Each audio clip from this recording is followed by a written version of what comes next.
জয় রাধা মাধব জয় কুঞ্জ বিহারী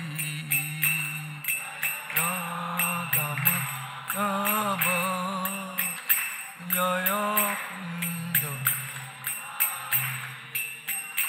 জয় গোপীয়ন বল্লভ জয় গিরিবরধারী জয় গিরিবরধারী জয় peon Vallabh জয় গিরিবরধারী জয় গিরিবরধারী জয় যশোদানন্দন ভজ জনরঞ্জন সোদানন্দ যশোদানন্দন ভজ জনরঞ্জন সোদানন্দ যমুনা তীর বনচারী যমুনা তীর বনচারী জয় রাধা মাধব জয় কুঞ্জ বিহারী রাধা মাধব জয় কুঞ্জ বিহারী হরে কৃষ্ণ কৃষ্ণ কৃষ্ণ হরে হরে হরে রাম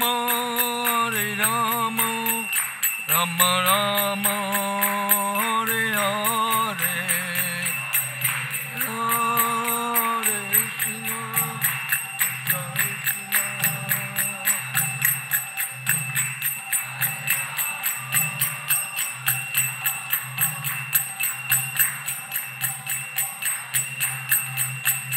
নিতাই গৌর হরি বল হরি বল হরি বল হরি বল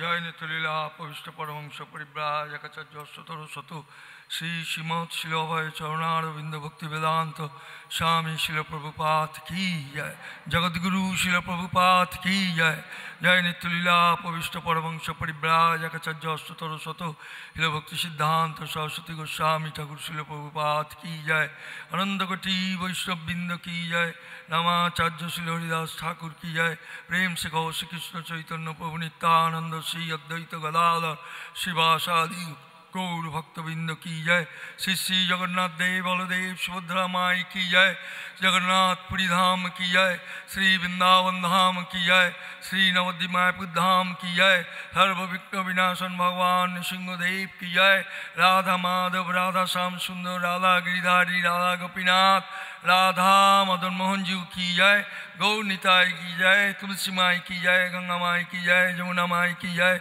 भक्ति देवी की जय हरिनाम संकीर्तन की जय श्रीमद् भागवत कथा की जय श्रील प्रभुपादे फॉलोअर बिंदु की जय all glories all glories all glories to all glories Srila Prabhupada नमो विष्णुपादाय कृष्ण पृष्ठाय भूतले श्रीमते भक्ति वेदांत स्वामी इति नामिने नमस्ते सरस्वती देवे गौरवाणी प्रचारिणे निर्विशेष शून्यवादी पाश्चात्य देशतारिणे हे कृष्ण करुणा सिंधु दीन बंधु जगतपते गोपेश गोपिका कांत श्रीराधाकांत नमस्तुते तत्वकांचन गौरांगी राधे वृंदावनेश्वरी विश्वभानुसुते देवी पुनामामि हरिप्रिये नमो महावदन्नाय कृष्ण प्रेम पदायते कृष्णाय कृष्ण चैतन्य नामने गौरत्तसे नमो वंशाकल्पतरुभ्यश्च कृपा सिन्धु एव च पतितानां पावनेभ्यो वैष्णवेभ्यो नमो नमो श्रीकृष्ण चैतन्य प्रभु नित्यानंद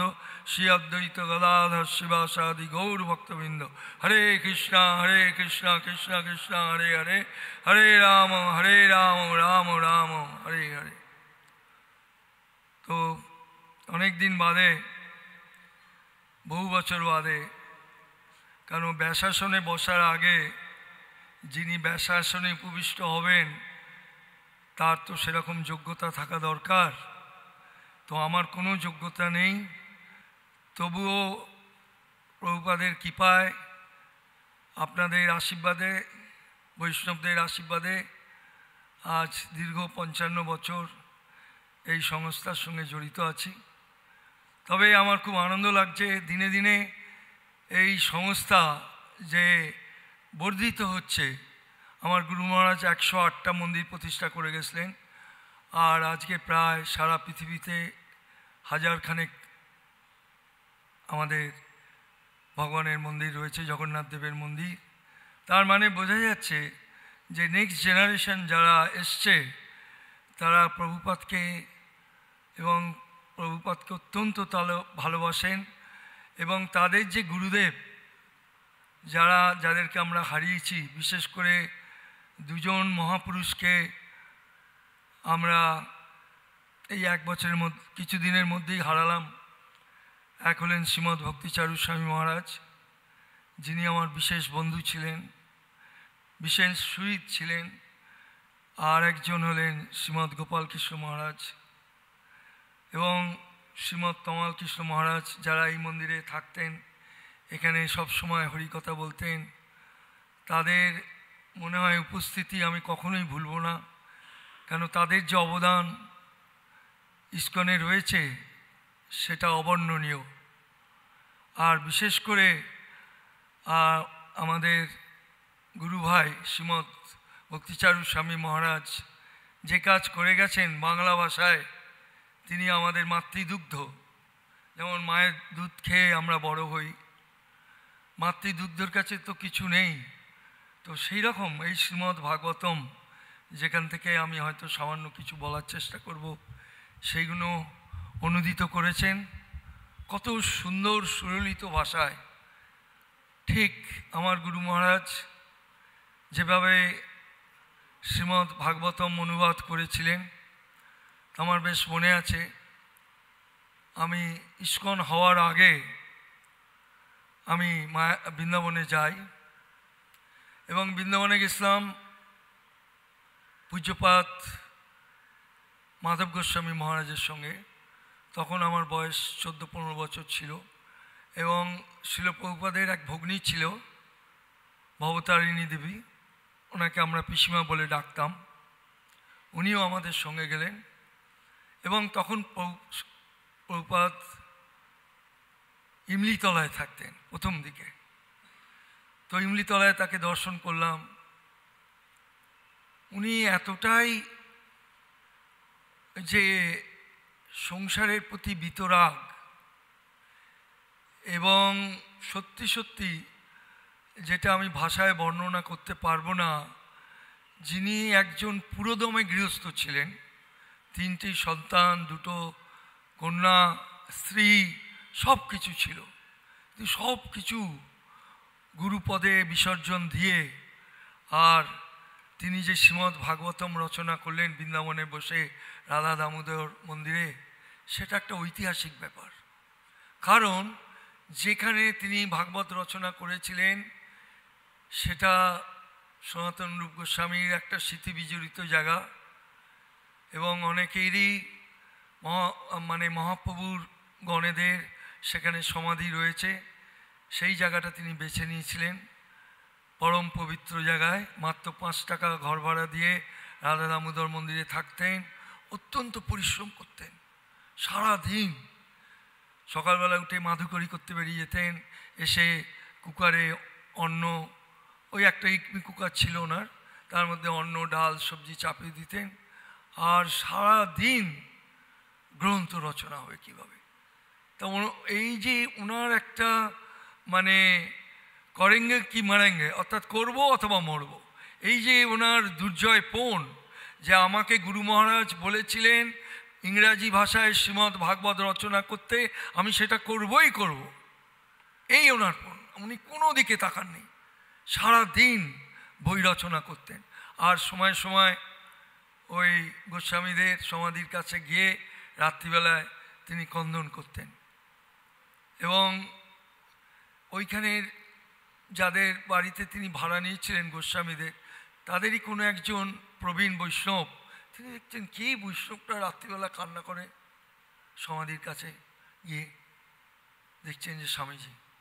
একদিন জিজ্ঞাসা করেছিলেন, বলে যে গুরুবর্গের আশীর্বাদ না পেলে, তাদের কৃপা না পেলে, অহেতুকি কৃপা না পেলে কোনো দুর্জয় কাজ করা যাবে না, কঠিন কাজ। তো সেই দুর্গম গিরি, কান্তার মরু, দুস্তর পারাবার, লঙ্ঘিতে হবে যাত্রী নিশীতে, লঙ্ঘিতে হবে রাত্রি নিশীতে, যাত্রীরা হুঁশিয়ার। তো আমরা ভক্তিরাজ্যের সমস্ত যাত্রী, তো আমাদের খুব হুঁশিয়ার থাকতে হবে, কারণ আমরা প্রভুপাদের শ্রীচরণ আশ্রয় গ্রহণ করেছি এবং বর্তমান যারা গুরুবর্গ আচার্যবর্গ রয়েছে তাদের চরণ আশ্রয় গ্রহণ করেছি। তারা কোনো অংশেই, তারা সবই মহাপুরুষ। সে আপনি জয় পতাকা মহারাজ থেকে দীক্ষা নিন, ভক্তিচারু মহারাজের থেকে দীক্ষা নিন, তমাল কৃষ্ণ মহারাজের থেকে দীক্ষা নিন, গোপাল কৃষ্ণ মহারাজের থেকে দীক্ষা নিন, রাধানাথ মহারাজ, তারা সকলেই প্রভুপাদ পেষ্টজন। প্রভুপাদের শক্তিতেই তারা এই সমস্ত অলৌকিক কাজ করে বেড়াচ্ছে। যাই হোক, আজকের শ্লোকটা হলো আমাদের 29 নম্বর শ্লোক, সেটা আমি বলে তারপরে কিছু প্রভুপাদের কথা আলোচনা করব। ওং নমো ভগবতে বাসুদেবায়, ওং নমো ভগবতে বাসুদেবায়, ওং নমো ভগবতে বাসুদেবায়, ওং নমো ভগবতে বাসুদেবায়, ওং নমো ভগবতে বাসুদেবায়, ওং নমো ভগবতে। না হি অঙ্গ অজাত নির্বেদ দেহ বন্ধম জিহাসতি যথা বিজ্ঞান বহিরহিতং মনুজং মমতাম নৃপ। ন হি অঙ্গ অজ্ঞাত অজাত নির্বেদং দেহ বন্ধম জিহাসতি যথা বিজ্ঞান রহিতং মনুজ মমতাম নৃপ।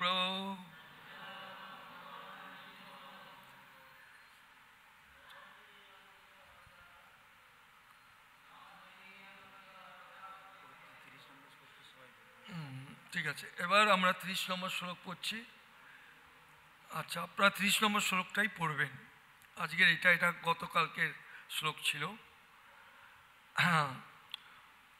পিঙ্গলা অহো মে মোহ বিততিতম পশ্যত অবৈচত আত্মনং যা কান্ত অসতং কামম কাময়ে যেন বালিশা। পিঙ্গল উবাচ অহো মে মোবিততম পশ্যত অবিঞ্চত আত্মনম যা কান্ত অসতং কাম কাময়ে যেন বালিশা। তো অনুবাদ হচ্ছে এই, বারনারী পিঙ্গলা বলল, দেখুন আমি কতখানি বিভ্রান্ত হয়ে আছি, যেহেতু আমি মন সংযত করতে পারিনি, তাই আমি সামান্য মানুষের কাছ থেকে মূর্খের মতো কাম সুখ আশা করে থাকি। অনুবাদ, শ্রীল প্রভুপাদ তাৎপর্য ব্যাখ্যা করছেন, জড়জাগতিক জীবন ধারায় নানা প্রকার বিষয়াদির প্রতি সমস্ত ইন্দ্রিয়গুলি আকৃষ্ট হয়ে থাকে এবং এইভাবে বদ্ধ জীব একবারে নির্বোধ হয়ে যায়। পরম তত্ত্বের প্রতি বিরূপতা থেকেই জড়জাগতিক জীবনধারা সৃষ্টি হয়। বদ্ধজীব নিজেকে সকল বিষয়ে প্রাধান্য লাভের যোগ্য মনে করে এবং সব কিছু ভোগ করাই জীবনের লক্ষ্য বিবেচনা করে। মানুষ যতই জড়জগৎ থেকে ভোগ সুখ চায় ততই তার মায়াজাল বৃদ্ধি পেতে থাকে। এই শ্লোকটি থেকে মনে হয় যে পিঙ্গলা বেশ্যাবৃত্তির মাধ্যমে কেবল তার জীবিকা আহরণ করত, তা নয়, সে নিজেও বহু পুরুষের সাথে অবৈধ সংস্পর্শের সুখ বাস্তবিকভাবেই উপভোগ করত। কান্তাদ অসত শব্দগুলি থেকে বোঝা যায় যে অতি সাধারণ বাজে লোকেদের প্রেমিক মনে করে সে নিজে নির্বিচারে আত্মবিক্রয় করত। তাই সে বলছে, আমি অতি নির্বোধ। বালিশা মানে শিশু সুলভ মানুষ যার ভালো মন্দ বিচারের জ্ঞান নেই। তাই এটা শ্রীল প্রভুপাদ তাৎপর্য ব্যাখ্যা করেছেন। তো আমরা এই যে মনুষ্য দেহ পেয়েছি এটা খুব দুর্লভ, তাই নয় কি? এমনও দুর্লভ মানব দেহ পাইয়া কি করো ভাবনা কেহ, এ বিনা ভজিলে যশোদা সুত চরমে পরিবেলা যায়। এই দুর্লভ মানুষ দেহ পেলাম, আর যদি আমি শিহরির ভজন না করতে পারলাম, তাহলে যখন আমার সেই মৃত্যুর সময় আসন্ন হবে তখন আমি খুব নিজেকে লজ্জাবোধ করব। হ্যাঁ, তুলসীদাসও আমাদের সেই কথা বলছেন, সতে সতে কা করো ভাই ওটো ভরো ভজো মুরার, এই দিন আতা হায় যো লম্বা পাপসার। এ ভাই, শুয়ে শুয়ে কী করছো, ঘুমোচ্ছ কেন? তো একদিন তো তুমি শুয়েই যাবে, যেদিন আর তোমাকে কেউ ডাকবে না। তা আজকের প্রভুপাদ যদি না আসতেন তাহলে আমরা ঘুমাতাম, এই জড়জগতের লোকগুলো সব ঘুমাতো আর সকলেই মরে যেত এই কলির প্রভাবে। তিনি এত বড় একটা কাজ করলেন কেন? সারা পৃথিবীতে এই নোংরা কাজ চলছে, সেই জন্য আপনারা অনেক গুরু দেখেছেন। আমিও তো গৌড়ীয় মঠের সঙ্গে আজ ইস্কন হওয়ার আগে থেকে পূজ্যপাদ শ্রীধর মহারাজের সঙ্গে অনেকবার আমি তার মন্দিরে গেছি, তার সঙ্গে কথা বলেছি, তার প্রবচন শুনেছি, তাকে দর্শন করার আমার সৌভাগ্য হয়েছিল। পূজ্যপাদ মাধব মহারাজের সঙ্গে আমি বৃন্দাবনে প্রায় মাস ডেক ছিলাম। পূজ্যপাদ শ্রীমৎ ভক্তি প্রমোদ পুরী মহারাজের সঙ্গেও বহুদিন আমার পরিচিতি ছিল এবং তার সঙ্গে আমি অনেকবার ক্লাস শুনেছি। কিন্তু জীবনে প্রভুপাদের গুরু ভাইদের দেখেছি, এমনকি কৃষ্ণদাস বাবাজি মহারাজ, যিনি প্রভুপাদের শেষ সময়, পুরী মহারাজ আর কৃষ্ণদাস বাবাজি মহারাজ, তারা দুজনে 1977 সালে প্রভুপাদকে দর্শন করতে গেলেন এবং দেখছেন যে ওই শরীর নিয়ে মানে এইরকম শীর্ণকায় হয়ে গেছে, তবুও তিনি শ্রীমদ্ ভাগবত অনুবাদ করে যাচ্ছেন। তো কৃষ্ণদাস বাবাজি মহারাজ বললেন, মহারাজ আপনার এত অসুস্থ তবুও আপনি এই ভাষায় সব এখনও অনুবাদ? বলছে, না, এটাই তো আমার গুরুদেবের সেবা। এই গুরু সেবা এটা বিরাট। আপনারা দীক্ষা নিয়েছেন, আপনার দীক্ষা নেওয়ার অর্থ হচ্ছে আপনার এই বিপরীত রুচিকে পরিবর্তন করা। এই জন্যই আমরা দীক্ষা নিই। আমাদের প্রত্যেকের কদর্য রুচি আছে, ছেলে হোক মেয়ে হোক। তাই পিঙ্গলার মতো আমাদের রুচি সকলেরই আছে। হ্যাঁ, এই রুচি পরিবর্তন যতক্ষণ না করতে পারছেন ততক্ষণ দীক্ষা নেওয়ার কোনো মানে ফলপ্রসূ হচ্ছে না। তো সেই জন্যে প্রভুপাদ দীক্ষা নেওয়ার পর তার একটা মাত্রই দৃষ্টিভঙ্গি ছিল যে আমি কি করে শিল ভক্তি সিদ্ধান্ত সরস্বতী ঠাকুরের মনোবাসনা পূর্ণ করব। তো সেই জন্যে তিনি আজকে যখন কৃষ্ণদাস বাবাজি মহারাজ গেছিলেন তখন বলছেন, আপনাদের শ্রীচরণে কোনো অপরাধ হয়ে গেছে, ক্ষমা করবেন। কি বলছেন স্বামীজি, কি বলছেন আপনি? স্বামী মহারাজ, আপনি আমাদের চরণে কি অপরাধ করেছেন? আপনি এই রকম একটা সেবা করে চলেছেন এই অসুস্থ শরীরে, আপনি শিলভক্তি সিদ্ধান্তর মনোভীষ্ট পূরণ করছেন। এবং ভক্তিপ্রমোদ পুরী মহারাজ আমি যখন তাকে দর্শন করতে যেতাম, আমি আর ভক্তিচারু মহারাজ আমরা দুজনেই, সুভোগ মহারাজও আমাদের সঙ্গে মাঝে মাঝে যেতেন এই প্রভুপাদের গন্ধের দর্শন করতে। আমরা 2-3 গুরু ভাই মিলে দর্শন করতে যেতাম। একবার ভক্তিচারু মহারাজ, আমি ভক্তিপ্রমোদ পুরী মহারাজের আবির্ভাবে গেলাম। তা মহারাজ ওনাকে চারু বলতো, চারু শোনো কেমন আছো বলো বাবা। মহারাজ আপনাদের আশীর্বাদ। তো এই বৈষ্ণব জগতে এই যে যারা সিনিয়র ভক্তরা রয়েছে এদেরকে সবসময় শ্রদ্ধা করবে।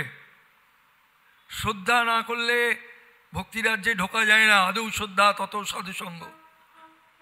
তো সুতরাং আমাদের শিখেছি, গুরু মহারাজ বলছেন যে আমরা আপনার চরণে কিছু অপরাধ করে ফেলেছি। তো আমরা তো সবসময় অপরাধ করে ফেলি বৈষ্ণব চরণে। সেই জন্যে আমাদের খুব সতর্ক থাকতে হবে। কারণ সদ্গুরুর থেকে জয় জগন্নাথ বলদেব সুভদ্রা মায় কি যায়, রাধা গোবিন্দজি কি যায়। তো সেই জন্যে আজকের আমাদের প্রভুপাদ ওই বই লিখে যাচ্ছেন। আর শেষ সময় অর্থাৎ অন্তিমকালে প্রভুপাদের শেষ সময় ওই ভক্তিচারু স্বামী মহারাজ আর তমাল কৃষ্ণ মহারাজ তারা দুজনে সেবা করেছিলেন। এই জন্য বপু আর বাণী। হ্যাঁ, আমরা হয়তো বপু সেবা করতে পারি না, কিন্তু আমাদের চেষ্টা করা উচিত। গুরুদেব যখন এখানে আসবেন তাকে একটু যদি তার ঘর মার্জনা করতে পারি, তার পদসেবা করতে পারি, তার জামা কাপড় কাচতে পারি, তাহলে আমি নিজেকে একটু ধন্য মনে করব। কিন্তু আমার গুরু মহারাজ শিল ভক্তি সিদ্ধান্ত সরস্বতী ঠাকুরের হয়তো বপু সেবা কিছু করতে পারেননি, কিন্তু তার বাণী সেবা করেছিলেন এবং এমনভাবেই সেবা করেছিলেন যেটা সারা পৃথিবীতে আজ একটা আলোড়ন। ইস্কন যদি না হতো, প্রভুপাদ যদি না আসতো, হ্যাঁ, তাহলে আজকে আমরা কোথায়, এই মনুষ্য জন্ম পেয়ে আমরা কোথায় চলে যেতাম। সেই জন্যে দেখুন আজকের ওনার যে গুরু ভাইরা রয়েছে, কিন্তু প্রভুপাদের সব কিছুই একটু ফারাক রয়েছে। যেমন ধরুন হরে কৃষ্ণ, এই হরে কৃষ্ণটা কিন্তু আজকের আমরা গৌড়ী মঠে অনেক দিনই যেতাম, কিন্তু কেউ বলতো না, উনি এটা শুরু করেন। আর সারা পৃথিবীতেই লোক বলে হরে কৃষ্ণ দেখা হলেই। আচ্ছা, গৌড়ী মঠ থেকে অনেকেই দীক্ষা নেন, কিন্তু 4টে নিয়ম কেউ, উনি একমাত্র উনি সৃষ্টি করে গেছেন। নো ইলিসিয়েট সেক্স, প্রথমেই বলে দিচ্ছেন একদম। এই রকম জোর করে, মানে আমেরিকাতে একবার আমেরিকানরা শুনছে যে প্রভুপাদ তা আপনি বলছেন no illicit sex, no gambling, no fish eating, no intoxication, সব ঠিক আছে, তো আমরা তো গৃহস্থ। বলে হ্যাঁ, গৃহস্থ মানে কি কুকুর বিড়ালের মতো সেক্স লাইফ করবে নাকি? Once in a month. এইরকম গুরুদেব ছিলেন, একদম স্পষ্ট কথা। আর নো কম্প্রোমাইজ, যদি ভুল হতো গেট আউট। তাই এত শক্তিশালী ছিলেন বলেই এই সাহেবগুলোকে ঠিক বশীভূত করতে পেরেছিলেন। বাঙালির ছেলে কজন? হ্যাঁ, বাঙালি কোথায়? আমরা বাঙালি, কে বাঙালি এসেছিল? আমরা ওখানে তখন ওই মনুমেন্টের কাছে যেতাম, আমি আর জয়পতাকা মহারাজ অচ্যুতানন্দ প্রভুপাদ আমাদের ডেকে বললেন এই ঘরে, বললো তোমরা ওই মনুমেন্টের কাছে যাও, ওই ব্যাক টু গডেড ম্যাগাজিন ডিস্ট্রিবিউট করে যেতাম। আমাদের বলতো এই দেখো সব সাহেবের চামচা, আর বলতো এরা সব সিআইয়ের চর, হ্যাঁ এরা সব এই আবার ভারতবর্ষ দখল করতে এসছে, কত রকম কথা। ওই মায়াপুরে কত রকম কথা বলতো। মায়াপুরে ভবানন্দ জয় পতাকা যখন গেছিলো, তমাল কৃষ্ণ বলতে এরা সব সাদা হাতি, এরা সব সাদা ইঁদুর, নানা রকমভাবে কদর্য ভাষায় তাদের ওই মায়াপুরে গালাগালি। তো প্রভুপাদকে এসে বলতো, প্রভুপাদ বলতেন মঠবাসীর সহ্য করার গুণ একটা মহৎ গুণ। মঠবাসী হতে এসছি, তাই না? কেউ কিছু বললো আমি মঠ ছেড়ে পড়াবো? তো আমার সহ্য করার গুণ নেই, তাহলে আমি কি করে মঠে থাকবো? তো আমার গুরু মহারাজ যখন এলাহাবাদে ছিলেন তখন উনি গৃহস্থ ছিলেন, ওনার ছেলে মেয়ে, তারপরে স্ত্রী, বাবা গৌরমোহন ছিলেন। তা গৌরমোহন দে থেকেই উনি প্রথম আধ্যাত্মিক জীবনের সূচনা পান। আপনারা কৃষ্ণময়ের লেখা দেখবেন, তাই তো? কৃষ্ণময়ের লেখা রয়েছে, যা কিছু শিখেছি আমি আমার বাবার থেকে। তারপরে পরবর্তীকালে শিল ভক্তি সিদ্ধান্ত সরস্বতী ঠাকুর এসেছিলেন। তো ছোট্ট একটা গৌরমোহনের কথা উদাহরণ দিই। তো গৌরমোহন দে বাড়িতে রয়েছেন, এলাহাবাদে রয়েছেন, যেখানে প্রয়াগে রয়েছেন, সেই জন্য প্রয়াগ ফার্মেসি, এত বড় ওষুধের দোকান তখনকার দিনে ছিল না বললেই হবে। সেই ওষুধের দোকানে পণ্ডিত জওহরলাল নেহরু মাঝে মাঝে ওষুধ কিনতে আসতেন, ইন্দিরা গান্ধীও আসতেন ছোটোবেলায়। তো ওপর বিদেশি ওষুধ আনতেন অ্যালোপ্যাথিক, কিন্তু উনি নিজে কোনোদিন অ্যালোপ্যাথিক ওষুধ খেতেন না, উনি সব সময় আয়ুর্বেদিক। তো যখন ওই এলাহাবাদে মানে উনি ওখানে গৌড়ীয় মঠ হচ্ছে, তখন ভক্তি প্রদীপ তীর্থ মহারাজ শিল ভক্তি সিদ্ধান্ত সরস্বতী ঠাকুরের প্রথম সন্ন্যাসী শিষ্য, তিনি গেলেন, বলছে অভয়বাবু আপনার তো ফার্মেসি আছে, তো আমরা তো এখানে মঠ প্রতিষ্ঠা করতে এসেছি, আপনি কিছু ধনী লোকদের থেকে আমাদের মঠের চাঁদা ফাঁদা কালেকশন করে দেবেন, কারণ আমাদের এখানে তো মঠ নেই এলাহাবাদে। তো আমার গুরুদেব তাদের সাহায্য করেছিল, এবং যখন ওনার বাবা একটু অসুস্থ হলেন, তখন আমার গুরুদেব মানে উনি কানপুর, বম্বে, দিল্লি এই সব জায়গায় ওষুধ নিয়ে গিয়ে ডিস্ট্রিবিউট করতো। আর কার্তিক বোস ল্যাবরেটরি ওনাকে সমস্ত এজেন্সি দিয়ে দিয়েছিল, যে আপনি যত কিছু আমাদের ওষুধের প্রোডাকশান আপনি ওই সমস্ত কানপুর, বম্বে, দিল্লি এগুলো ডিস্ট্রিবিউট করবেন। তো উনি ডিস্ট্রিবিউট করতো। হঠাৎ ফোন গেছে, তখন তো আমাদের ফোন ছিল না, ট্রাঙ্ক কল গেছে যে তোমার বাবা তোমাকে দেখতে চায়, তুমি তাড়াতাড়ি চলে এসো। বাবা তাড়াতাড়ি কানপুর থেকে চলে এলেন, এসে বল কী হয়েছে বাবা, আপনার কি কোনো শরীর খারাপ হয়েছে, আপনার কোনো ডাক্তার? না না না বাবা, শরীর খারাপ হয়নি, তবে আমার একটা ইচ্ছে আছে। না কী ইচ্ছে বলো? বলছে আজকের বাড়িতে বৈষ্ণব সেবা দেবো, তুমি যাও ভক্তি প্রদীপ তীর্থ মহারাজকে বলে এসো কিছু বৈষ্ণব আমাদের বাড়িতে আসবেন, তোমার মা যারা আছে সকলে, তখন মানে প্রভুপাদের যারা ফ্যামিলি ছিল তারা সব রান্নাবান্না, প্রথম তারা খুবই ভালো রান্নায় পারদর্শী, ওই জন্যে আমার গুরুদেব এত রান্নায় পারদর্শী হয়েছিলেন, তাদের মা জ্যাঠিমার থেকে রান্না শিখেছিলেন গুরু মহারাজ। আর ওই জন্য দেখুন সারা পৃথিবীটা মানে পরিবর্তন করেছিলেন উনি প্রসাদ বিতরণ করে, এত সুন্দর রান্না করতে পারতেন যে আমরা যদিও মানে ওনার হাতে এখানে কিছু রান্না করেননি উনি, কিন্তু ভক্তরা বলতেন যে এত সুন্দর রান্না করতে পারতেন। আর ওনার ভগ্নী পিসিমা ভবতারিণী দেবী যখনই প্রভুপাদ আসতেন তখনই আমাকে ডেকে বলতেন, যাও তুমি তালতলায় যাও, গিয়ে আমার বোনকে ডেকে আনো। তা আমি আবার তালতলায় গিয়ে ডাক্তার লেনে ওনার বোনকে ডেকে আনতাম, উনি রান্নাবান্না করতেন। তো সেই জন্য বলছি যে ওনার বৈষ্ণব সেবা হবে, খুব ভালো মতো রান্নাবান্না হয়েছে। আর বললেন যে ডেকে আনো আমাদের ভক্তিপ্রদীপ তীর্থ মহারাজকে, আমন্ত্রণ জানিয়ে আসো, ডেকে আনবে রাত্রিবেলা, যাতে এখানে হরিকথা হয় আর কিছু প্রসাদের ব্যবস্থা হবে। তো যাচ্ছে, তখন শোনো শোনো শোনো, মঠ মন্দিরে খালি হাতে যেতে নেই। এই যে আমরা মঠ মন্দিরে আসি ভগবানের জন্য কিছু তো নিয়ে আসতে হয়, ফুল আনি বা একটা ফল আনি, তাহলে ভগবান খুশি হয়। হ্যাঁ, জিনিস কিনে আনা অনেক ভালো, প্রণামীবাসকে টাকা দিলাম ঠিক আছে, কিন্তু আপনি যদি একটা সুন্দর সুমিষ্ট আম আনতে পারেন ভগবানের জন্যে, বা সুমিষ্ট কিছু লিচু আনতে পারেন, বা একটা খুব সুন্দর ফুলের মালা আনতে পারেন, ওটা ভগবান খুব খুশি করে গ্রহণ করবে। সেই জন্য মঠ মন্দিরে যখন যাচ্ছে আমার গুরুদেব, তখন বলছি শোনো, আমাদের ঘরে যে গরুটা আছে না, ওই দুধ দেওয়া গরুটা, ওর একটা বাছুর আছে, ওই গরুটা নেবে আর বাছুরটা নেবে, নিয়ে মঠে দান করে দেবে। হ্যাঁ, তা ওরা তো অবাক, একটা মাত্র গরু, বাবা বলছেন। হ্যাঁ, বাবা তো বাবা নয়, উনি বৈষ্ণব চূড়ামণি ছিলেন। আরে গৃহস্থ, ব্রহ্মচারী, সন্ন্যাসী, বানপ্রস্থ এগুলো কিছু নয়, বেশের দ্বারা ভগবানের কাছে যাওয়া যায় না, মনের দ্বারা যাওয়া যায়। যার মন পবিত্র তার গৃহেতে বড় মন্দির, আর মন্দিরে থেকেও যার মন পবিত্র নয়, কপট, কপটের কোনোদিন হরিভজন হয় না। ভক্তি সিদ্ধান্ত সরস্বতী ঠাকুর বলছেন, জন্ম জন্মান্তর পশুপক্ষী হয়ে থাকা ভালো, তবু কপটতার আশ্রয় গ্রহণ করবে না। মনে আর মুখে এক হতে হবে।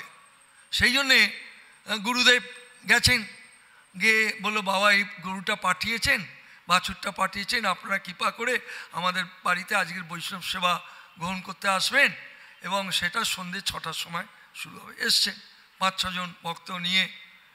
ভক্তিপ্রদীপ তীর্থ মহারাজ ভাগবত কথা বললেন, শুনলেন, প্রসাদ সেবা হলো, এবং গৌরমোহনের কাপড়ের ব্যবসা ছিল, আপনারা সকলেই জানেন। তো সকল ব্রহ্মচারীদের একটা করে কাপড় দিল, দেওয়ার পর প্রসাদ দিলেন, এবং 9টার সময় ওরা হরিকথা বলে সব বিদায় নিলেন। আর 11:30 থেকে 12টার মধ্যে ওনার পিতাও এই জড়জগৎ থেকে বিদায় নিলেন। তাহলে ভাবুন কত বড় মহান পুরুষ ছিলেন, যিনি বুঝতেন যে আমি আর চলে যাব। তা আমার গুরু মহারাজও ঠিক বুঝতে পারছেন, যখন বোম্বে রয়েছে, আমেরিকান শিষ্য, চলুন প্রভু মহারাজ আমি আমেরিকায় নিয়ে যাচ্ছি, আপনার পেটের গণ্ডগোল হচ্ছে, হজম করতে পারি না, না না না, আমি কোথাও যাব না, আমি বৃন্দাবনে যাব। উনি বুঝতে পেরেছিলেন যে আমাকে পৃথিবী ছেড়ে চলে যেতে হবে। তো সুতরাং এই যে সব মহাত্মা আর ভগবানের কৃপায় তিনি যে কাজ করে গেলেন, দেখুন আজকের কত সুন্দরভাবে। আমি যখন আমাদের মন্দিরটা স্কুল করার জন্য দিয়েছি, এই 1 বছর হলো ভক্তি বেদান্ত ন্যাশনাল স্কুল হয়েছে CBSE আন্ডারে আমাদের জগন্নাথ মন্দির। তো এই ছোটো ছোটো বাচ্চা 3 থেকে 4 বছর, তারা যখন গীতা শাস্ত্র পড়ে, মঙ্গলাচরণ করে বা শাস্ত্র কথা উচ্চারণ করে, আমি অবাক হয়ে যাই। আমরাও তো 3-4 বছর বয়সে এটা করতে পারিনি, আমরাও পারিনি। হতে পারি আমরা বৈষ্ণব বংশে জন্মগ্রহণ করেছিলাম, কিন্তু তারা কিভাবে। তো সুতরাং এইটা তো বহুপদের অলৌকিক লীলা, মানে অলৌকিক লীলা, যে স্কুল ভক্তি বেদান্ত ন্যাশনাল স্কুল, আমাদের 1000 ছাত্র আমাদের মায়াপুরে রয়েছে এখন ইংলিশ মিডিয়ামে। তা বহুপদের ইচ্ছা পূরণ হয়েছে। তার ইচ্ছা ছিল ভালো স্কুল হবে, ভালো কলেজ হবে, ভালো হসপিটাল হবে, ভালো মন্দির হবে, উচ্চশিক্ষার জন্যে বৈষ্ণব একাডেমি হবে। আবার তাঁর ইচ্ছে ছিল যে আমাদের যেখানে ভক্তি সিদ্ধান্ত সরস্বতী ঠাকুর এবং আমার সঙ্গে যে মিলন হয়েছিল, সেই জায়গায় আমরা একটা মন্দির প্রতিষ্ঠা করব। এই মন্দির নেওয়ার জন্যে আমাদের পূজ্যপাদ মাধব মহারাজ, পূজ্যপাদ শ্রীধর মহারাজ, তারা অনেক অনেক চেষ্টা করেছিল, কিন্তু ভগবানের নির্বন্ধ, অ্যাসাইনমেন্ট, অর্থাৎ ভগবান যেটা করাবে সেটাই আমাদের করতে হবে। তিনি যা করাবেন, তিনি যাকে দেবেন, সেই ফলটাই আমাকে গ্রহণ করতে হবে। তা দেখুন ঠিক রাধারমণ প্রভুর এবং আমাদের আজকের রয়েছেন প্রভুজি রয়েছেন, যে তাদের কৃপায় বা প্রচেষ্টায়, অনঙ্গমোহন প্রভু, এদের প্রচেষ্টায় আজকের আমরা সেই প্রভুপাদের সুন্দর জায়গাটা পেয়েছি। এবং ওই জায়গাটা প্রথম আমি তমাল কৃষ্ণ মহারাজকে দেখাই গাড়ি থেকে, দূর থেকে। মহারাজ এইটি হচ্ছে বাড়ি, সেই বাড়ি। তমাল কৃষ্ণ মহারাজকে দেখায়, ভক্তিচারু মহারাজকে দেখায়, ভক্তি রাঘব স্বামীকে দেখায়। আবার ঠিক জন্মস্থান তখন কিচ্ছু হয়নি, আমাদের পাশেই বাড়ি আছে 63 পি টালিগঞ্জ রোড, যেটা আমরা দিয়ে দিয়েছি, যেখানে ওনার মাসির বাড়ি বলে পরিগণিত, যেখানে ওনার অন্নপ্রাশন হয় এবং ষষ্ঠী পূজা হয়, সেই বাড়িটা। সেইখানে ভক্তিচারু মহারাজ গেছিলেন, পূজ্যপাদ জয়পতাকা মহারাজ গেছিলেন, হ্যাঁ, তারপরে তমাল কৃষ্ণ মহারাজ গেছিলেন, হ্যাঁ, তারা গিয়ে দূর থেকে দেখিয়েছিলাম এইটাই প্রভুপাদের জন্মস্থান। কেন আমরা তখন ভেতরে প্রবেশ করার কোনো সুযোগ ছিল না, ওই গাড়ি করে যেতাম, দেখতাম, কিন্তু সেটাও হয়ে গেছে। তা প্রভুপাদ এমন একজন মহাপুরুষ বা একজন ক্ষণজন্মা পুরুষ,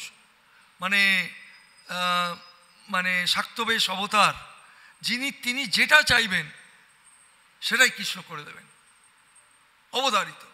এই বম্বে মন্দির যে জুহুতে, উনি যখন মানে মানে ওষুধ সেল করতেন তখন বম্বে যেতেন, ঘুরতেন, আর ভাবতেন যে এই সুন্দর জায়গাটা এই জুহুতে, এখানে যদি একটা কৃষ্ণের মন্দির হয় কত সুন্দর হয়।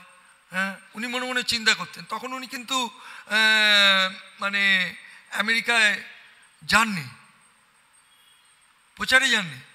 বৃন্দাবন গেলেন, সন্ন্যাস নিলেন, গ্রন্থ রচনা করলেন, 65-এ আমেরিকা গেলেন, 66-এ ইসকন প্রতিষ্ঠা করলেন, আবার ফিরে এসছেন। ফিরে এসে দেখে জায়গাটা ঠিক ওইভাবেই রয়েছে। তো সুতরাং ভগবানের নিবন্ধ যে ওখানে একটা সুন্দর মন্দির হবে জুহুতে, হলো। তো আজকের এই যে আমরা সুন্দর পবিত্র জায়গায় রয়েছি, এই পবিত্র জায়গাটা এতই পবিত্র, Albert road, 3C Albert road, খুব পবিত্র জায়গা। ওই ঘরে বসেই প্রভুপাদ বৃন্দাবনের জায়গা কেনেন। ওই ঘরে বসেই যে ঘরটি দেখছেন মায়াপুরের জায়গা কেনেন।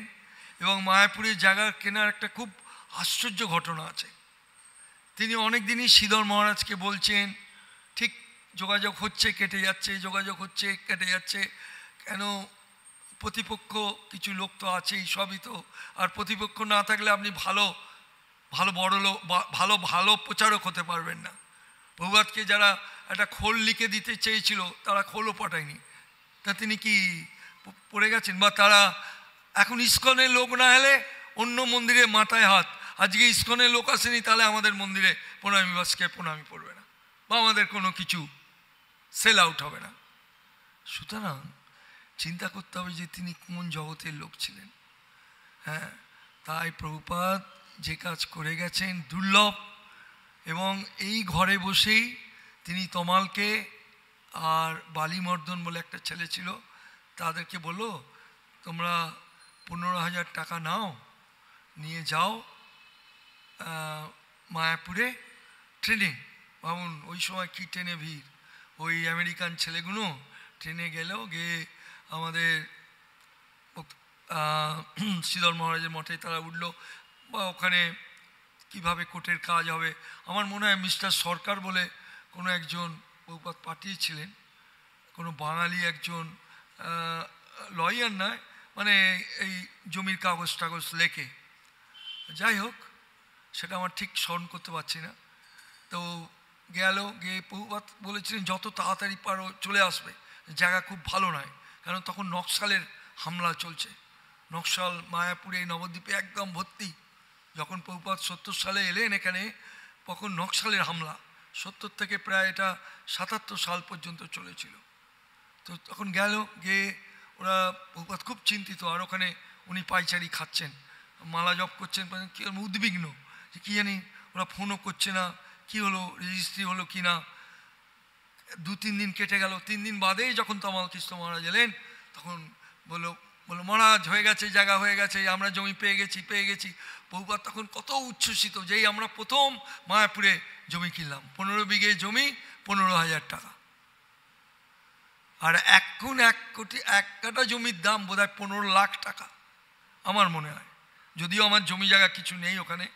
হ্যাঁ, বাড়িঘর আমার ওই স্বরূপগঞ্জেই রয়েছে। তো যাই হোক, সেই বলছি যে প্রভুপাদ কী জিনিস করে গেছেন। এখন শুধু আপনাদের কাজ হচ্ছে সেটা ধরে রাখা, ব্যাস। ধরে রাখতে পারলেই এই রাধারমন, অনঙ্গমোহন বা আরও যারা পরবর্তী জেনারেশন রয়েছে, আমি সকলের নাম আমার মনে নেই, হ্যাঁ, এই যদি ধরে রাখতে পারেন তাহলে আমাদের জয় হবেই। স্বামী বিবেকানন্দ যে কলেজে পড়তেন, স্কটিশ চার্চ কলেজ, সেখানেও আমার গুরু মহারাজ পড়তেন, ভক্তিবেদান্ত স্বামী। সেখানেও নেতাজি সুভাষচন্দ্র বোস পড়তেন, কেমন নবীনচন্দ্র সেন পড়তেন, হ্যাঁ, তারপর আরও অনেক বড় বড় মহাত্মা ওই কলেজে পড়তেন, সব ঠিক আছে। কিন্তু অলৌকিক কাজ তিনি করে দেখিয়েছেন। হ্যাঁ, তো সেই অলৌকিকতা আমরা প্রভুপাদের কাছ থেকে দেখেছি। যখন ছোট্টবেলায় টাইফয়েডে রুগী ভুগছে, তা টাইফয়েড রুগী গৌরমোহন বলছে আমার রুগীটা মনে হয়, ছেলেটা মনে হয় বাঁচবে না। তো ডাক্তার বোস ছিল ওদের বাড়ির family doctor, physician Kartik Bose. তো বলছে দেখো ছেলেটাকে চিকিৎসা করছি কিন্তু সারছে না, তো বলছে ওকে যদি কিছু চিকেন জুস দেওয়া যায় তাহলে ভালো হয়ে যাবে। হ্যাঁ, এসব আমরা গ্রহণ করি না, আমাদের দয়া করে আমাদের বাড়িতে এসব আনবেন না, এসব ঢোকাবেন না ঢোকাবেন না। বলে আরে এত সুন্দর ছেলে দেখতে, এ চলে যাবে? বলে আনবেন না, আপনাকে পায়ে ধরে অনুরোধ করছি ডাক্তারবাবু, আপনি আনবেন না। ডাক্তার বোস গৌরমোহন বলছে, বলে না না না না, তোমার কথা আমি শুনবো না, তোমার কথা আমি শুনবো না, আমি রুগীকে বাঁচাবই। বলে কি করলো না, তখন ওই মরিস গাড়ি ছিল, আগেকার মরিস গাড়ি, ছোট ছোট গাড়ি, মরিস গাড়ি, এখন ওই গাড়িগুলো নেই, ওই 2 চাকা 4টে চাকা থাকে, 2জন কি 3জন গাড়িতে যাওয়া যেতে পারে। মরিস গাড়ি করে উনি ওই এক টিফিনকে ওই চিকেন জুস এনেছে, বলছে আমি খাও। তা উনি না করছেন, উনি বলছে হ্যাঁ খাও। যেই মুখের কাছে নিয়ে গেছে অমনি বমি করে দিয়েছে, একদম গন্ধ শোকা মাত্রই। তখন বলছে না না না না না, আপনি ইয়ান, আপনি আপনার গাড়ি করে চিকেন জুস ফিরলে আমি কখনোই। তখন ভগবান বলছে হে রাধা মাধব, সব তোমার ইচ্ছে। ছেলেকে শুয়ে দিয়েছে আর ওই চরণামৃত। তো সেই রকম জায়গা থেকে তিনি ফিরে এসছেন। রাইট হচ্ছে মুসলমানরা এইরকমভাবে ছুটছে, হ্যাঁ ওনাকে মারবে, স্কটিশ চার্জ করে উনি সাইকেলে পড়তে যাচ্ছেন না, মুসলমানরা তখন হিন্দু মুসলমানরা রাইট হচ্ছে, তা এইরকম মানে ত্রিশূল ছুটছে, ত্রিশূল ওনার কানের কাছ দিয়ে বেরিয়ে গেল, কৃষ্ণ রক্ষা করলেন। তারপর ছোটোবেলায় একবার ওই 5-6 বছর 7 বছর বয়সে ওই মানে আতশবাজি কালী পুজোয় মানে ধরাতে গিয়ে প্যান্টে আগুন লেগে গেছে, আর প্যান্টে আগুন লেগে গেছে পুড়ে যাবে। ওর মা বাবা দেখতে নেই, ওই পাশের বাড়ি থেকে দোতলা বাড়ি থেকে 2-1জন ভদ্রমহিলা এসে সঙ্গে সঙ্গে ছুটে এসছে, আরে হবের প্যান্টে আগুন লেগে গেছে, সঙ্গে সঙ্গে খুলে দিয়েছে, বেঁচে গেলেন। জাহাজে তারপর উনি যাচ্ছেন, জাহাজে হার্ট অ্যাটাক, কেউ নেই, অরুণ পান্ডিয়া ক্যাপ্টেন, আর কেউ নেই, আর কয়েকজন খালাসি, মালবাহী জাহাজ 33 দিন। হঠাৎ বুকে যন্ত্রণা, উনি ভাবলেন কি হলো, দ্বিতীয় দিন হলো, তখন উনি বুঝছে হার্ট অ্যাটাক হয়েছে। তো উনি খুব চিন্তিত যে হে ভগবান, আমি গুরুদেবের আজ্ঞাটা কি বহন করতে পারবো না, শিলভক্তি সিদ্ধান্ত সরস্বতী ঠাকুরের তার ইচ্ছা কি পূরণ করতে পারবো না। তখন স্বয়ং ভগবান চৈতন্য মহাপ্রভু এসে, কৃষ্ণ এসে তার বুকে হাত বুলিয়ে দিলেন, যা। তখন তিনি সুস্থ হলেন। আমেরিকায় গেছে যেখানে উনি বাউরিতে থাকতেন, ওরে বাবা সবচেয়ে জঘন্য জায়গা, সব মাতাল। ঘরে যখন রাত্রিবেলা ফিরতেন দেখছেন মাতালগুলো সব ঘরের পাশে বসে আছে, এরকম শুয়ে পড়ে আছে মাতালগুলো, একটা মাতাল উঠলেই তো মেরে দেবে ঢাইসে, হ্যাঁ এদিক এদিক এদিক এদিক এদিক করে ঘরে চলে যেতেন। তারপরে একবার পাঠ দিতে দিতে কোনো একজন মানে আমেরিকান একটা চাকু এনে পেছনে রেখে দিয়েছে, তো সকলে চলে গেল। তো দেখছে একা রয়েছে প্রভুপাদ। তখন প্রভুপাদ বুঝতে পারছে এই ছেলেটা একা রয়েছে কেন, চাকুটা বার করে ওকে মারতে যাবে। তখন উনি সঙ্গে সঙ্গে পেছনের দরজা দিয়ে, ওই পেছনে আগেকার বাড়িতে দেখবেন ঘোরানো সিঁড়ি থাকে, এখনও অনেক পুরনো বাড়িতে ওইরকম ঘোরানো সিঁড়ি দিয়ে উনি সঙ্গে সঙ্গে নেমে গেছেন। নেমে গিয়ে লোককে বলে দিয়েছেন, তারপর পুলিশ অ্যারেস্ট করে নিয়ে চলে গেছে। যাই হোক, কেন দিল্লিতে যখন উনি ব্যাক টু গডের বিক্রি করতেন এইরকম, এই চায়ের দোকানে, মিষ্টির দোকানে, এই দোকানে ওই দোকানে, ষাঁড় এসে এমন গুতিয়ে ফেলে দিল, ব্যাস চৈতন্য লোক ধরা করা নিয়ে হসপিটালে ভর্তি করে দিল। তো দেখুন জীবনের কত কৃষ্ণ ওনাকে বাঁচিয়ে রাখবেন এবং মহাপ্রভুর বাণী প্রচার হবেই হবে। তো জীবনের এত সংসার তার সুখের নয়। স্ত্রীকে বলতো এ তুমি চা খেও না, তুমি চাটা ছেড়ে দাও না, বলে না আমি চা ছাড়বো না। চা ছাড়বে না, ঠিক আছে তাহলে চললাম আমি। তা এত প্রতিবন্ধকতার মধ্যে দিয়ে জীবনের লক্ষ্য এক, গুরু আজ্ঞা বহন করা এবং সেটা জীবনে প্রতিফলিত করা, ডিটারমিনেশন। যস্য দেবে পরা ভক্তি যথা দেবে তথা গুরু তস্যইতে কথিতার্থং প্রকাশান্তে মহাত্মনো। Those who have unflinching faith for Guru and Krishna, all the scriptures are revealed to him. সমস্ত যার গুরুদেবের প্রতি বিশ্বাস আছে, আমরা শাস্ত্র পড়ি কেন?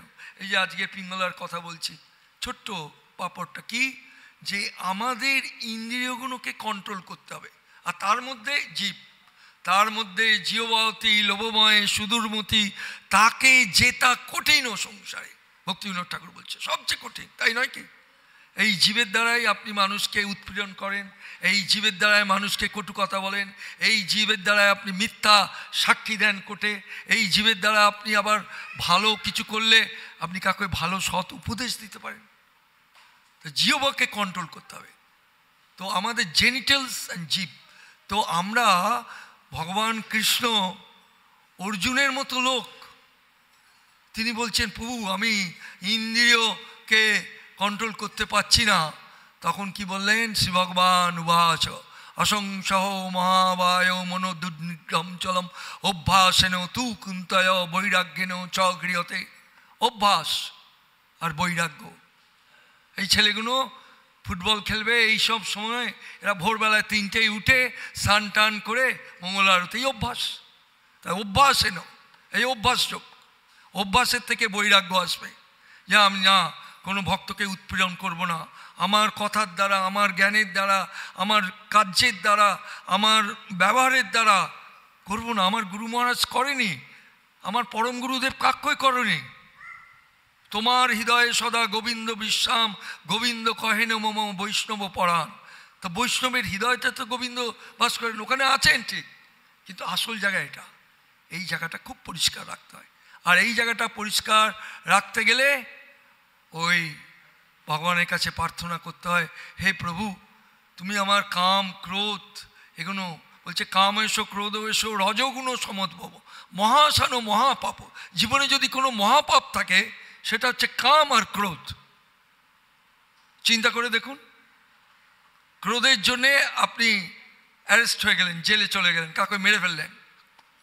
আর কামের জন্যে সেখানেও আপনার হাজতবাদ করতে হলো। তাহলে এইটার মধ্যে মহাপাপ যদি কারোর শরীরে থাকে, আমাদের প্রত্যেকের মধ্যে কাম আছে, কেউ বলতে পারবে না আমার মধ্যে কাম নেই, সে মিথ্যাবাদী, he is a great liar. কেউ বলতে পারবেন এখানে কারোর মধ্যে কাম নেই? কেউ বলতে পারবেন কারোর মধ্যে ক্রোধ নেই? কিন্তু উপনিষদ বলছে দ মানে দমন করা। আর ভগবানও তাই বলছেন অভ্যাসেন তু কুন্তয় বৈরাগ্যেন চ গৃহতে। তা বৈরাগ্য হতে গেলে অভ্যাস, আর এই অভ্যাস করতে গেলে আমাদের ইস্কনে আজকের আমি যখন প্রথম আসতাম তখন আমাদের রাত্রে 9টার সময় ভয় পেত, ওখানে মাতালরা বসে রয়েছে আর ওই পার্কের মধ্যে কি জঘন্য কাজ হতো, হ্যাঁ ভয় পেত আমাদের যেতে।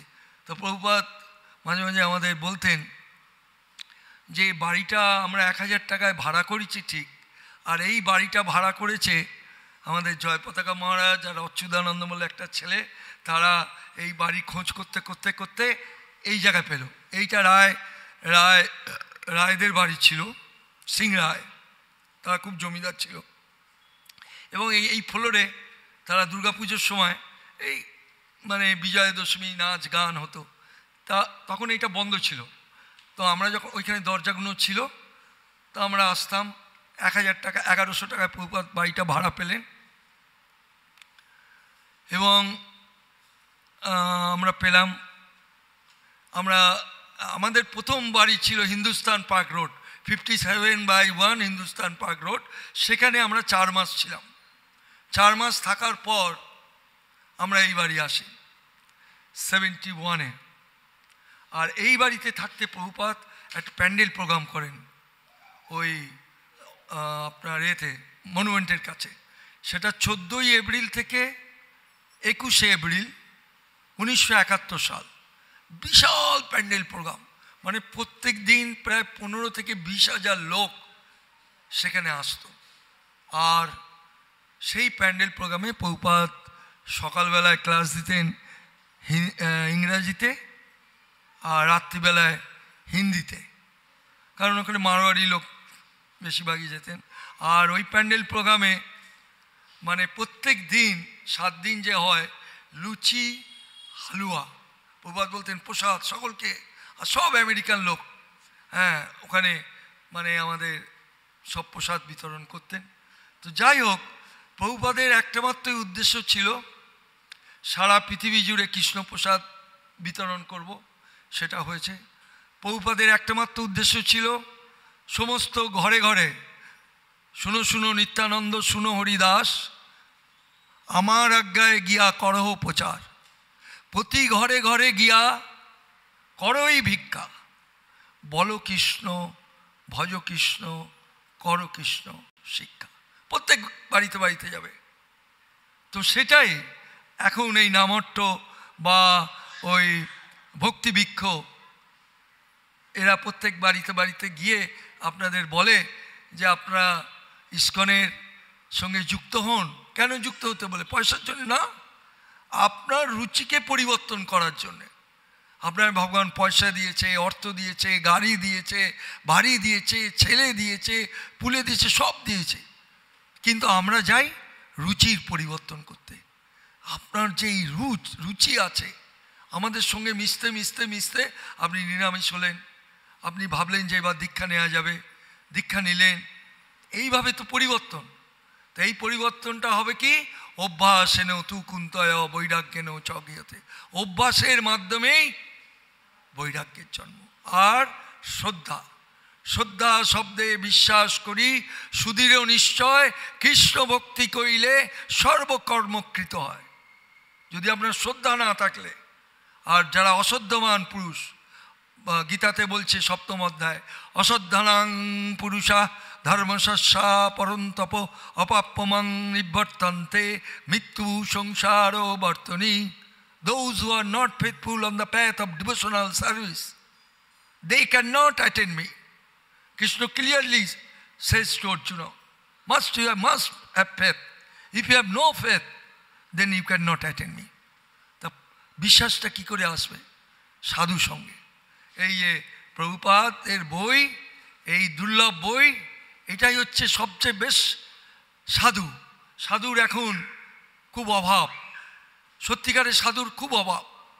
কিন্তু এই সাধুর সঙ্গে ভক্তিচারু মহারাজ,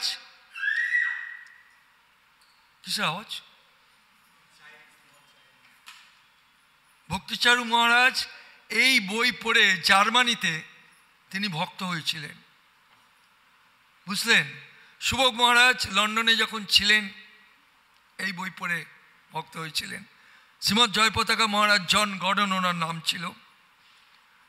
হ্যাঁ, 1968 সালে সান ফ্রান্সিসকোয় রথযাত্রার সময় রথযাত্রায় প্রভুপাদকে দর্শন করে তিনি পরিবর্তন হয়েছিলেন। তা এখন প্রভুপাদ উনি বলছেন আমি নেই, কিন্তু I have given everything in my books, no need to go anywhere else. আপনাকে রামকৃষ্ণ মিশনে যেতে হবে না, আপনাকে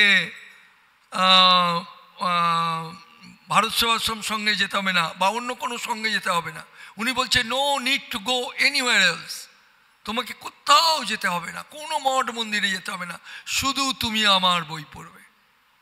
I have given everything in my books, no need to go anywhere else. তো সুতরাং আমার মনে হয় বর্তমান যে সমস্ত ছেলেরা রয়েছে তারা ঠিক মতো অনুশীলন করছে এবং অনুশীলন করবে এই আশা রাখি। কারণ সকলেই তো আমরা, প্রভুপাদ আমাদের সকলেই শিক্ষাগুরু, তাই নয় কি? আপনারা এখানে যতগুলো লোক আছে তাদের শিক্ষাগুরুকে প্রভুপাদ। কেন প্রভুপাদ শিক্ষাগুরু? প্রভুপাদের বই আপনি পড়েছেন, পড়ে আপনি জয়েন করেছেন, তাহলে আপনাকে শিক্ষাগুরুকেও মানতে হবে, আবার দীক্ষাগুরুকেও মানতে হবে। আপনি খালি বলবেন না আমি দীক্ষাগুরুকে মানবো, তা হবে না। হ্যাঁ, আজকের যারা বর্তমান টেম্পেলের প্রতিনিধি রয়েছে, they are appointed by the GBC, আপনি যদি প্রতিনিধিকে না মানেন তাহলে আপনি প্রভুপাদকে মানেন না। প্রভুপাদ বলছে প্রতিনিধিকে মানতে হবে। সে বকুক, সে তোমাকে শাসন করতে পারে, ইয়েস রাইট, হ্যাঁ, to deliver you from the nuisance of your life. তো তাদেরকে মানতে হবে। সেই জন্যে প্রভুপাদ জিবিসি সৃষ্টি করে গেছেন। আর জিবিসিকে আমরা যদি না মানি তাহলে আমরা প্রভুপাদকে মানি না। আর প্রভুপাদের এই যে 4টে পিলার, নো ইলিসিয়েট সেক্স, আজকের যে পিঙ্গলার ব্যাপারটা সেটা বলছে যে আমার এই কাম রুচির জন্যে আমি বিভিন্ন জায়গায় যাচ্ছি। পিঙ্গলা বলছে এই কদর্য রুচি আমাকে একদম বোকা বানিয়ে দিয়েছে, তাই না? যখন আমার কাম ক্রোধ হয়ে যায় তখন আমি একদম বোকা হয়ে যাই, আই এম গ্রেটফুল। সেই জন্য পিচাসি পাইলে যত মতিচ্ছন্ন হয়। যখন তোমাদের ব্রহ্মচারী বা তোমরা নতুন আসছো, আমার যে আমি জ্ঞান থেকে জানি তোমরা সব সময় কামিনী কাঞ্চন থেকে দূরে থাকবে, কারণ এরা সহোদর বোন। যেই তোমার টাকা পয়সায় মোহ হয়ে গেল না, এবার তোমার বিয়ে করার ইচ্ছে জাগবে। ও দুটো বোন, একটা বোন এলে আর একটা বোন আসবে। সেই জন্যে গুরু বৈষ্ণবের কাছে এসছো, মা বাবা ছেড়ে এসছো, দেশ ছেড়ে এসছো, অনেক লেখাপড়া তোমরা জানো, অনেক টাকা রোজগার করতে পারতে, কিন্তু সবই তো তার চরণে বিসর্জন দিয়েছ, সমর্পণ করেছ। প্রভুপাদ যখন ভক্তিচারুকে দেখলেন, উনি জার্মানি থেকে এসছেন, চলে গেছেন, শুনেছেন এইখানে শুনলেন, শুনে বলে প্রভুপাদ মায়াপুরে। তো মায়াপুরে উনি গেলেন, ভবানন্দ প্রভু জয়পতাকা মহারাজ নিয়ে গেলেন। উনি নতুন ছেলেটা এসছে, র্যাংলার গেঞ্জি, এই প্যান্ট, কি বলে ওটাকে, কি প্যান্ট বলে, হ্যাঁ, জিন্স প্যান্ট এসব পরে, টাই টাইপের। বলো তুমি এখানে? বললো হ্যাঁ, আপনার বই পড়েছিলাম, আমি জার্মানিতে থাকি। প্রভুপাদের এরকম স্বভাব ছিল। তোমার নাম কি? ওই ঘরে যে ঢুকতো, তুমি কোত্থেকে আসছো, তোমার নিবাস কোথায়? বাংলায় হলে বাংলায় বলতেন, ইংরেজিতে হলে ইংরেজিতে বলতেন, হিন্দিতে হলে হিন্দিতে বলতেন। তো বলছে আমি জার্মানিতে থাকি, আপনার বই পড়ে। তো বলছে বাবা, সকলেই তো সব জীবনটা কারোর জন্যে দেয়, কেউ ওয়াইফের জন্যে দেয়, কেউ ছেলের জন্যে দেয়, কেউ মেয়ের জন্যে দেয়, কেউ তার স্বামীর জন্যে দেয়। তো এই জীবনটা যদি নয় রাধা গোবিন্দের জন্যই দিয়ে দেবে, রাধা মাধবের জন্যই দিয়ে দাও, ব্যাস এক কথায় আছে। তো তোমরা এই জীবনটা কার জন্যে দেবে? ওনার জন্যে দেবে। কে রক্ষা করবে? উনি রক্ষা করবেন। সেই সে পরম বন্ধু, সেই পিতা মাতা শ্রীকৃষ্ণ চরণে যেই প্রেমভক্তি দাতা। তোমার পরম বন্ধু কে? মা বাবা ঠিকই আছে, কিন্তু পরম বন্ধু হচ্ছে সে যে তোমাকে এই রাস্তা দেখিয়ে দেবে। কেন আমাকে তো দেহটা তো ছেড়ে চলে যেতেই হবে বাবা, তাই নয় কি? টাটা, বিড়লা, বড় বড় তারা বাঁচতে পারলো না।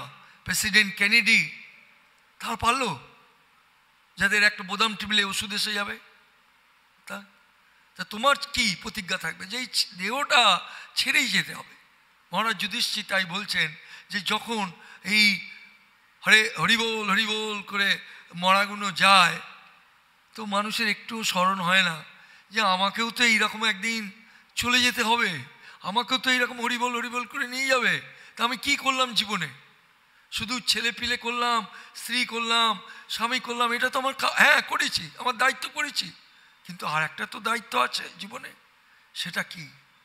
সেটাই হচ্ছে ভগবানকে জানা, সেটাই হচ্ছে কৃষ্ণকে জানা, আর সেটাই হচ্ছে ওই গুরুকে জানা। তা সেটা আমরা জানতে পারবো যখন আমাদের মধ্যে শ্রদ্ধার জন্ম হবে, যে না অথরিটির প্রতি আমাদের শ্রদ্ধা আছে, আমরা অথরিটিকে মানবো না তো প্রভুপাদকে মানবো না। আমরা বলি প্রভুপাদকে আমরা ভালোবাসি, তাহলে অথরিটি জিবিসি করেছেন, তাদেরকে মানতে হবে, তাদেরকে শ্রদ্ধা করতে হবে, তাদেরকে প্রণাম করতে হবে, বলতে হবে হাত জোর করে বলুন কি করতে পারি। প্রভুপাদ এরকম শিক্ষা দিয়েছিল।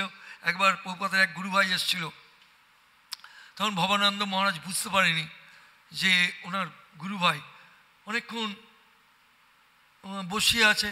তা ওনার 4টের সময়, তা 4টের সময় সেই গুরুদেব মানে দেখা করতে এসছে। বলছে, আরে তুমি কোথায় ছিলে? বলে, কি করবো বলো, তোমার আমি এত ভালো ইংরেজি জানি না, তোমার এক শিষ্য আমাকে বললো 4টের সময় স্বামী মহারাজ দর্শন দেয়। তারপরে ডেকে ভবানন্দকে বুঝিয়ে দিল যে বাবা এটা ঠিক নয়, আমার গুরু ভাইরা তোমাকে গুরুভাবেই বর্ণনা মানতে হবে। হ্যাঁ, আজকে জননিবাস প্রভু নাইবা হলো গুরু, কিন্তু তাকে গুরু বলে শ্রদ্ধা করতে হবে, কারণ তিনি গুরু হননি, তাতে কি আছে, কিন্তু তিনি তো প্রভুপাদের শিষ্য। আজকের আমি জানি কৃষ্ণদাস বাবাজি মহারাজ, আমরা তাকে বৃন্দাবন থেকে এখানে নিয়ে এলাম আমার এক বন্ধুর বাড়িতে, বনোয়ারিলাল সিঙ্গানিয়া, এখানে পিটোরিয়া স্ট্রিটে। তো উনি এলেন, উনি ডাইরেক্ট ছিল ভক্তি সিদ্ধান্ত সরস্বতী ঠাকুরের শিষ্য। তো এসে ওখানে হরিনাম কীর্তন করলেন। এই বলল, বাবা এই কলিযুগে শুধু হরিনামই সার, আর এই হরিনাম থেকে উদ্ধার হবে। হরে নাম হইব, হরে নাম হইব, হরে নাম হইব কেবলম কলৌ নাস্তেব্য নাস্তেব্য নাস্তেব্য গতিরন্যতা। কলিযুগ মানেই হরিনাম, কিন্তু কলিযুগ মানে হচ্ছে কলুষ, অর্থাৎ এই যুগে উনি বেশ মনে আছে এই শ্লোকটা উনি বলেছিলেন, কালের দোষে নিদে রাজ নস্তি এক মহান গুণ কীর্তনাদ এব কৃষ্ণ সৌ মুক্ত সঙ্গং পরম ভজেত। কলিযুগ মানে সারাক্ষণ ঝামেলা, অশান্তি, রোগ, নাড়া, দুঃখ, সব জায়গায় আপনি কোনো জায়গায় বলতে পারবেন কলিযুগের লোক কেউ সুখে আছে? কিন্তু এই যুগে একটা মহান গুণ আছে, সত্য তেতা দাপরে যা ছিল না, কি কীর্তনাদ এব কৃষ্ণ সৌ মুক্ত সঙ্গং পরম ভজেত। কেবলমাত্র হরিকীর্তনের দ্বারা মহাপ্রভু বলে গেলেন আপনি উদ্ধার হয়ে যাবেন। সেই জন্যেই আজ মানে ইস্কনে কীর্তনটাই হচ্ছে সর্বশ্রেষ্ঠ। এই কীর্তন থেকেই মহাপ্রভুকে আপনি তার কৃপা পাবেন। হ্যাঁ, সেই জন্যে মহাপ্রভু বললেন, প্রতি ঘরে ঘরে গিয়া করো এই ভিক্ষা, বলো কৃষ্ণ ভজ কৃষ্ণ করো কৃষ্ণ শিক্ষা। হরে কৃষ্ণ কৃষ্ণ কৃষ্ণ হরে হরে, হরে রাম রাম রাম হরে হরে। তো 9:10, আমার 9টায় শেষ। কিছু যদি আপনার জিজ্ঞাসা বলতে পারেন, কারোর কিছু প্রশ্ন থাকলে।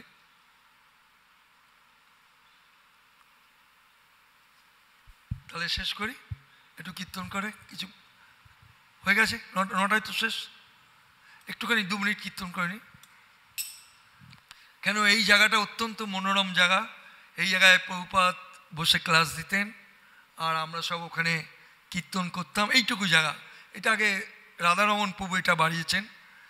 তো উনি ওনার ক্লাস যারা শুনতেন, হ্যাঁ, সীতারাম দাগা আসতেন, মিস্টার আগরওয়াল, BS আগরওয়াল আসতেন, CP আগরওয়াল আসতেন, তারা সব পুরনো ভক্ত, হয়তো তারা এখন আছে কি না জানি না। আর প্রভুপাদ ক্লাস দিতেন ইংরাজিতে, হিন্দিতে। তো তিনি আমেরিকাতে গেছেন টমকিন স্কোয়ার পার্কে, তখন তিনি কিন্তু ভাগবত কথা বলেননি। কি করেছিলেন? শুধু মহামন্ত্র। আর সেই মহামন্ত্রর দ্বারা সারা বিশ্ব তিনি কাঁপিয়ে দিলেন, কারণ এই মহামন্ত্রের মধ্যে এত শক্তি। প্রভু কয়ে কইলাম এই মহামন্ত্র ইহা গিয়া জপসবে করিয়া নিবন্ধ, ইহা হইতে সর্বসিদ্ধি। সর্বসিদ্ধি মানে আপনি যা যা মনে কামনা করবেন, উনি উজ্জ্বল রাখলেন, ইহা হইতে সর্বসিদ্ধি হইবে সবার, সর্বক্ষণ বলইতে বিধি নাই আর। There is no any restriction, you can chant anywhere, any place. সুতরাং আমাদের ইসকন সেটাই শিক্ষা দিচ্ছে যে আপনাদের প্রতি ঘরে ঘরে গিয়ে তারা বই দিচ্ছে এবং এই হরিনাম করতে বলছে। আসুন একটু হরিনাম করি। হরে কৃষ্ণ কৃষ্ণ কৃষ্ণ হরে হরে, হরে Ram Ram Ram Hare Hare.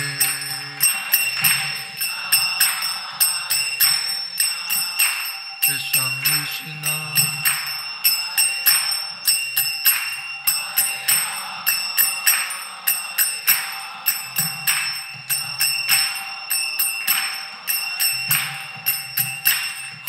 Krishna Hare Krishna Krishna Krishna Hare Hare Hare Rama Rama Rama Hare Hare Hare Krishna Krishna Krishna Hare Hare Hare Rama Rama Rama Hare Hare Krishna Krishna Krishna Hare Hare Hare Rama Rama Rama Hare Hare Hare Krishna Krishna Krishna Hare Hare Hare Rama Rama Rama Hare Hare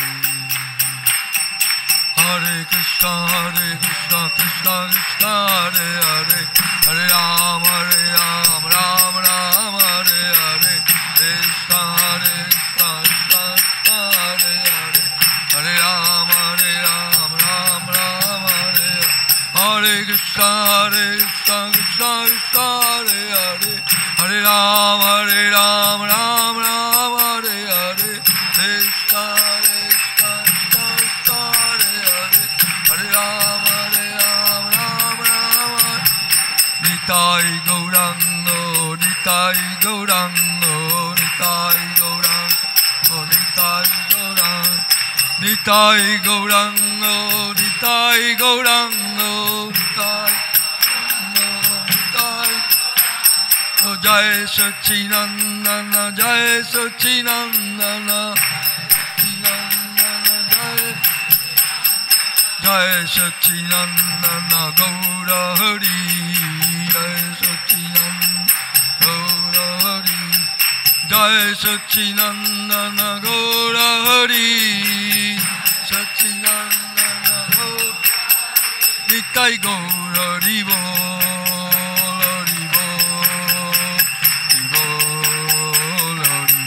Nitai Gaura